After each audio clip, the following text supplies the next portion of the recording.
சிவா திருச்சிற்றம்பலம். தென்னாடுடைய சிவனே போற்றி, எந்நாட்டவர்க்கும் இறைவா போற்றி.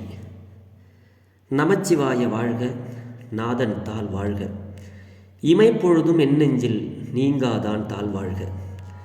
ஈர்த்து என்னை ஆட்கொண்ட எந்தை பெருமான் நம் பெருமான் சிவபெருமான் திருவடிகளை மனமொழி மெய்களாலே வணங்கி, நம் பெருமக்கள் நாயன்மார்களுடைய பொன்னார் திருவடிகளை இதய கமலத்தில் வைத்து போற்றிக்கொண்டு,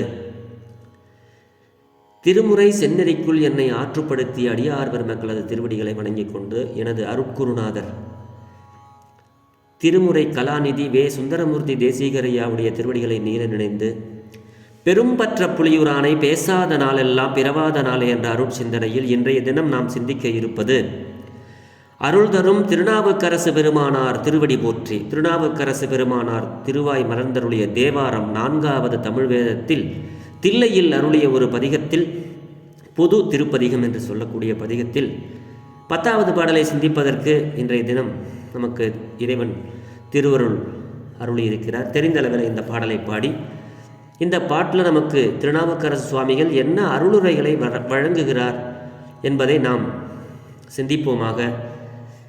திருச்சிற்றம்பலம்.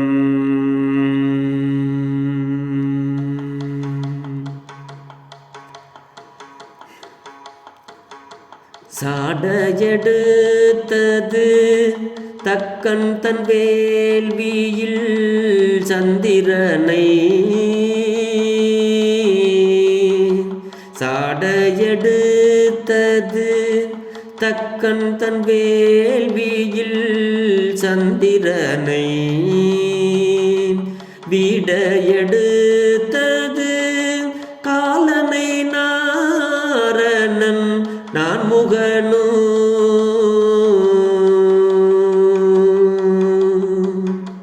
தேடையெடுத்தது தில்லையுள் சிற்றம்பலத்து நட்டம், தேடையெடுத்தது தில்லையுள் சிற்றம்பலத்து நட்டம், ஆடையெடுத்திட்ட பாதமன்றோ நம்மை ஆட்கொண்டதே, ஆடையெடுத்திட்ட பாதமன்றோ நம்மை ஆட்கொண்டதே. திருச்சிற்றம்பலம். இந்த பாட்டில் நமக்கு சுவாமி என்ன அருளை வழங்குகிறார் அப்படின்னா, சாட எடுத்தது தக்கன் தன் வேள்வியில் சந்திரனை. அதாவது இது தக்கனுடைய வேள்வி, தக்கன் வேள்வி தகர்த்து அருள் ஆளவாய் சொக்கனே அப்படின்னு சொல்லி ஞானசம்பந்தர் சொல்லுவாங்க. தக்கனாகப்பட்டவன் ஒரு சிவபெருமானை முன்னிறுத்தி வேள்வி செய்யணும். சிவபெருமானுக்கு கொடுக்க வேண்டிய மரியாதையை கொடுக்காம உமைய பார்வதியினுடைய தகப்பனார் தக்கன், தட்சன்னு சொல்லுவாங்க, அவர் ஒரு வேள்வி நடத்தினார். அந்த வேள்வியில் சிவபெருமானை தவிர மற்ற எல்லாருக்கும் அழைப்பு கொடுத்தாங்க, எல்லாரும் போனாங்க. அந்த வேள்வியில் தனக்கு உரிய அவிப்பாகத்தை பெறுவதற்காக வந்த, அதில் சிவபெருமான் மட்டும் போகல, மற்றவங்கெல்லாம் வந்தாங்க. அப்படி அவங்க வந்து கலந்து கொண்ட அந்த சந்திரன் அவனை தேய்ப்பதற்காக தூக்கப்பட்டதும், அது நமக்கு எதில் விரிவாக வரணும்னா, கந்த புராணத்தில் இது நமக்கு முழுமையான அந்த வேள்வியில் என்ன நடந்தது அப்படிங்கிறது நமக்கு புரியும். திருமுறையில் 8வது தமிழ் வேதத்தில் திரு உந்தியார் அப்படிங்கிறதுல அந்த வேள்வியில் யார் யார் எப்படியெல்லாம் அடிபட்டாங்க, உதப்பட்டாங்க. புரந்தரனார் ஒரு பூங்குயிலாகி மரந்தனில் ஏறினார் உந்திபர, சூரியனார் தொண்டை வாயினில் பற்களை வாரி நெறித்தவாறு உந்திபர. அந்த வீரபத்திர கடவுள் போயிட்டு அந்த வேள்வியை அடித்து தும்சம் பண்ணி யார் யார் என்னென்னலாம் சிவபெருமானை இல்லாமல் எப்படி நீ பண்ணுவ அப்படிங்கிறதுக்காக அவங்க பட்ட துன்பத்தை எல்லாம் அந்த கந்த புராணத்தில் தேவர்கள் எல்லாம் சூரபதனுடைய சிறையில் நெடுங்காலம் துன்பப்படுறதுக்கு காரணம் தக்கனுடைய வேள்வியில் கலந்துக்கிட்டது தான் அப்படிங்கிறது அந்த கந்தபுராணத்தில் வரும்.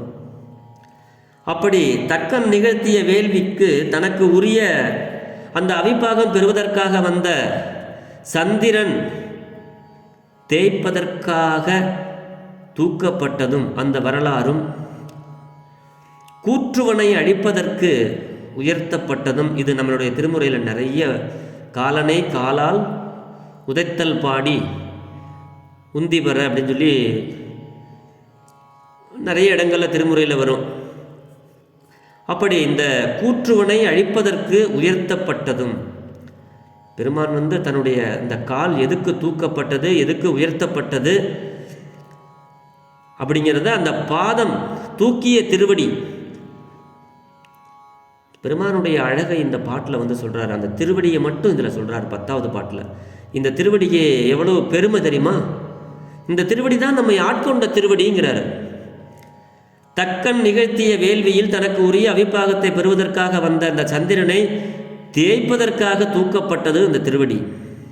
கூற்றுவனை அழிப்பதற்காக உயர்த்தப்பட்டது அந்த தூக்கிய திருவடி. திருமாலும் பிரம்மனும் காண முடியாத தேடுமாறு பாதாளத்து கீழும் வளர்ந்தும் தில்லை சிற்றம்பலத்தில் கூத்தாடுவதற்காக உயர்த்தப்பட்டதும் ஆகிய சிவபெருமானுடைய அந்த இடது திருவடியன்றோ நம்மை அடிமையாக கொண்டதாகும் அப்படிங்கிறாரு இந்த பாட்டில். அப்போ இந்த திருவடி தான் எல்லாத்துக்கும் காரணமானது. அதை தான் இந்த பாட்டில் நமக்கு சொல்கிறார் சுவாமி.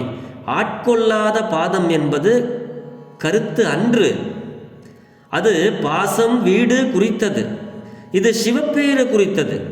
இந்த பாதம் சிவப்பேறு, இந்த 2 சிவப்பேறு சிறந்தது. அதனால் எடுத்த திருவடியை எடுத்து ஓதுவார், எடுத்து ஏற்றுவார், எடுத்து ஓதுவார்கள். இந்த திருவடியை, திருவடி முத்தி திருவடி, தூக்கிய திருவடி இது குஞ்சித பாதம். முத்தி தரும் திருவடி தான் இந்த தூக்கிய பாதம். அருள்தான் எடுத்து நேயமிகு ஆனந்த வாரிதியில் ஆன்மாவை தான் அழுத்தத்தால் எந்தையார் பாதம் அப்படின்னு உண்மை விளக்கத்தில் இந்த பாடல் வருது. அதாவது முத்தி நன்றாக நல்ல மலர்வதற்காகவே இந்த திருவடி நமக்கு பெருமானை அப்படி தூக்கி காட்டுறாரு அந்த திருவடியை. அதை மாணிக்க வாசகர் மிக விரிவாக சொல்லுவார். இதே பதிகத்தில் இந்த குனித்த புருவமும் கொவ்வை செவ்வாயில் குமுன் சிரிப்பும் பனித்த சடையும் பவளம்போல் மேனியில் பால் வெந்நீரும் இனித்தமுடைய எடுத்த பொற்பாதமும் காணப்பெற்றால் மனித்த பிறவியும் வேண்டுவதே இந்த மாநிலத்தை அப்படிம்பார். இந்த சிவபெருமான் அந்த திருவடியை மனிதராய் பிறப்பெடுத்தலும் விரும்பத்தக்க செயலாகும். அந்த திருவடியில் நம்ம மனித பிறவியும் வேண்டுவதே இந்த மாநிலத்தை. இனித்தமுடைய எடுத்த பொற்பாதம், இந்த திருவடி அந்த திருவடி பேரின்பம் நல்கும் தூக்கிய திருவடிகளை காணும் வாய்ப்பினை பெறுவதாம் பட்சத்தில் இந்த உலகத்தில் மனிதராய் பிறப்பெடுத்தலும் விரும்பத்தக்க செயலாகும். யாராவது மனுஷன் சுவாமி நான் மனுஷனா மறுபடியும் பிறந்தேன்னா அது இந்த இந்த பிறவியை பார்த்து இந்த திருவடியை இந்த பிறவியில் நான் பார்த்துடணும், அப்படி ஒரு இந்த பிறவியாக இருக்கணும், நான் திரும்பி எனக்கு பிறவி எடுத்தா, அதாவது இனித்தமுடைய எடுத்த பொற்பாதமும் காணப்பெற்றால் மனித பிறவியும் வேண்டுவதே. மனுஷனாக பிறந்த ஒவ்வொரு பிறவியும் இந்த பாதத்தை பார்க்கணும், பார்த்தா தான் முத்தி. அதை தான் இந்த பாட்டில் சொல்கிறார் மாணிக்க வாசக பெருந்தகையார். அந்த போற்றிமால் நான்முகனும் காணாத புண்டரிகம் போற்றியாம் உய்ய கொண்டருளும் பொன்மலர்கள் அப்படின்னு சொல்லுவாங்க. இப்போ பிரம்மாவும் திருவடியும் தேடி போயும் பார்க்க முடியாத திருவடி, அந்த பதிகத்தில் இந்த திருவடியை மட்டுமே மாணிக்க வாசக சுவாமிகள் நமக்கெல்லாம் அருளியிருப்பார். போற்றி அருளுக ஆதியாம் நீன் பாதமலர், போற்றி அருளுக அந்தமாம் நீன் செந்தளிர்கள் அப்படின்னு எல்லாத்திற்கும் முதலாகவும் முடிவாகவும் இருப்பது எதுன்னா சிவபெருமானுடைய திருவடி தான். அதுலேயும் நம்மை ஆட்கொண்டதன்றோ இந்த திருவடி தான் அப்படின்னு இந்த பாட்டில் வந்து நமக்கு அந்த தூக்கிய குஞ்சித பாதம் தான் நமக்கு முத்தி தரும். அப்போ அந்த திருவடி தான் நம்மை ஆட்கொண்ட திருவடி அப்படின்னு சுவாமி நமக்கு அருளுகிறார். அப்போ சிவபெருமானுடைய திருவடியைத்தான் நாம், அவருடைய திருவடி புகழ்ச்சியை தான் நாம் பாட வேண்டும். அந்த பாதம்தான் நம்மை ஆட்கொண்டது, நமக்கு அருள்கின்ற பாதம். ஆக இந்த பாட்டில் நமக்கு சுவாமியினுடைய திருவடியை போற்றி பாட வேண்டும், நம்மை ஆட்கொண்ட அந்த திருவடியை வணங்க வேண்டும் என்று சுவாமி சொல்வது போல, சிவபெருமானுடைய திருவடியே அனைத்து உயிர்களுக்கும், அனைத்து உயிர்கள் உருவாவதற்கு காரணமாகவும், அனைத்து உயிர்கள் ஒடுங்குவதற்கு காரணமாகவும், அனைத்து அருளுக்கும் காரணமாகவும், எல்லாவற்றுக்கும் காரணமாக இருப்பது இந்த சிவபெருமானுடைய திருவடி தான். அதுலேயும் ஆடையெடுத்த பாதமன்றோ நம்மை ஆட்கொண்டது, நம்மை எல்லாம், இந்த உயிர்களை எல்லாம் ஆட்கொண்டது அந்த தூக்கிய குஞ்சித பாதம். அதை நம்ம தில்லையில் போய் ஒரு தடவையாவது பார்த்து அந்த திருவடியை போற்றி வணங்கி நம்மளுடைய வாழ்வில் நாளும் நலம்பல பெற்று வளமோடு வாழ்வோம் என்று சொல்லி, பெரும்பற்ற புலியூர், அதான் தில்லை சிற்றம்பலம், சிதம்பரம், அந்த தில்லை சிற்றம்பலத்தானுடைய தூக்கிய திருவடியாகிய குஞ்சித பாதத்தை வணங்கி வாழ்வில் எல்லா வளங்களும் நலங்களும் பெற்று நாம் வாழ்வோம் என்று சொல்லி, பெரும்பற்ற புலியூரானை பேசாத நாளெல்லாம் பிறவாத நாளே என்ற அருட்சிந்தனையில் நிறைவு செய்கிறேன். ஜெர்மனியிலிருந்து சிவபாலா. குறைவில்லாத உயிர்கள் வாழ்க, மேன்மைகள் சைவ நீதி விளங்குக உலகமெல்லாம், இன்பமே என்னாலும் துன்பமில்லை, ஆலவாய் சிவனடியே சிந்திக்கப் பெற்றேன் நானே, அரண்நாமமே சூழ்க வையகமும் துயர் தீர்கவே. சிவா திருச்சிற்றம்பலம்.